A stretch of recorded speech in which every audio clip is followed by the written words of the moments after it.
定式思维是人类文明前进的最大阻力。Fixed thinking patterns are the greatest obstacle to the progress of human civilization. Xiefeng, May 22, 2014. Once our thinking becomes fixed, we turn into an obstacle to the progress of human civilization. Unwittingly, we impede its development and advancement. We transform from reformers into conservatives, from progressives into reactionaries. Don't look around. This person could be you. Don't assume that these people are experts, scholars, officials, or leaders in various fields. This person could very well be you, an ordinary person. When someone refuses to accept new ideas, new ways of thinking, new methods, and new concepts, their thinking has already become rigid. And once thinking becomes fixed, that person becomes an obstacle to progress. When we believe we are right, we are already wrong. When we think we are correct, we are mistaken. When we stubbornly resist new ideas, new ways of thinking, new methods, and new concepts, we take a reactionary stance, suppressing the advanced forces of human civilization. Recently, while studying permaculture, organic farming, and natural farming, I realized that I, too, could become a barrier to progress. A small lapse in attention could turn me into a reactionary. For example, I instructed the brothers and sisters at the Katair and Geezer homes to remove all the weeds in the fields to allow the fruit trees, crops, and vegetables to grow. This was a big mistake. According to natural farming principles, weeds should not be entirely removed. Permaculture and natural farming emphasize plant diversity, ecological balance, the symbiotic relationships among different plants, and the avoidance of chemical fertilizers and pesticides. They even avoid using organic fertilizers like pig manure, sheep manure, cow manure, chicken manure, and human waste.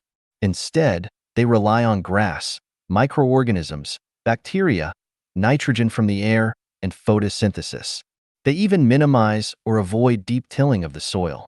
For decades, or even over a century, human production methods have violated natural principles, leading to the desertification of the earth.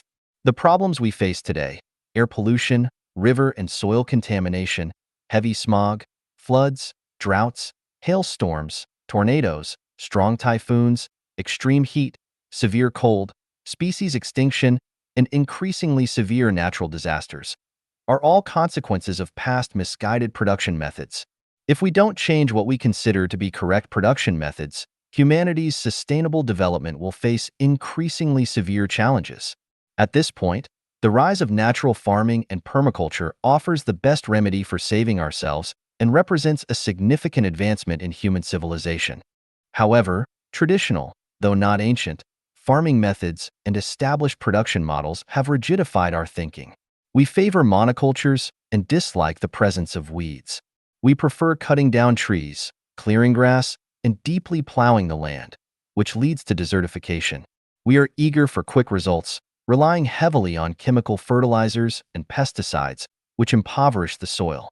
We like uniformity, which destroys biodiversity and ecological balance. If we continue rejecting new ideas and methods, stubbornly believing that traditional thoughts and practices are correct, then the vicious cycle will be hard to break and humanity will face even greater crises. If we do not change our production and living methods, endless problems and turmoil will continue to plague us. But to change production and living methods, we must first change our thinking. We must dare to abandon outdated thought patterns and embrace new ways of thinking, constantly innovating. Without this, humanity will struggle to reach new levels of civilization. Farming methods need to change, production methods need to change, but what about our way of life? Shouldn't it change as well? Traditional marriage and family lifestyles are the root of human selfishness, the breeding ground for many crimes, the barrier preventing people from achieving happiness, joy, freedom, and contentment, and the source of conflict and misfortune in society. The evidence shows that the second home lifestyle model created by Life Genuine, which replaces the traditional marriage and family lifestyle, benefits every person on Earth. The facts are clear. So why do people not only reject it but also suppress, attack, slander, and even seek to destroy it? This is due to fixed thinking patterns.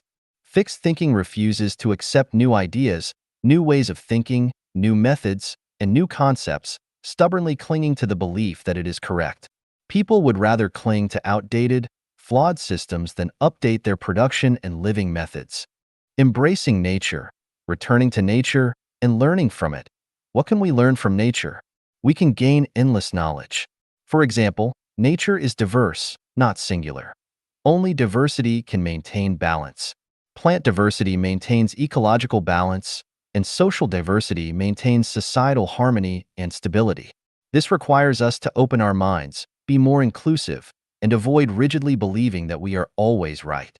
Those who prefer marriage and family should be allowed that choice. Those who favor new living models should be free to adopt them. Those who believe in God should be allowed their belief. Those who don't believe in God should also have that freedom. Weeds and crops must coexist, and diverse thoughts must coexist, benefiting and balancing each other. This is nature. This is harmony. As I write these reflections, I must ask myself, am I right? Of course, I cannot be certain, because perhaps there are already people whose thoughts are more advanced, more civilized, and closer to the truth than mine. I cannot allow my thinking to become fixed. I must continue learning, remain open to new ideas, new ways of thinking, new methods, and new concepts.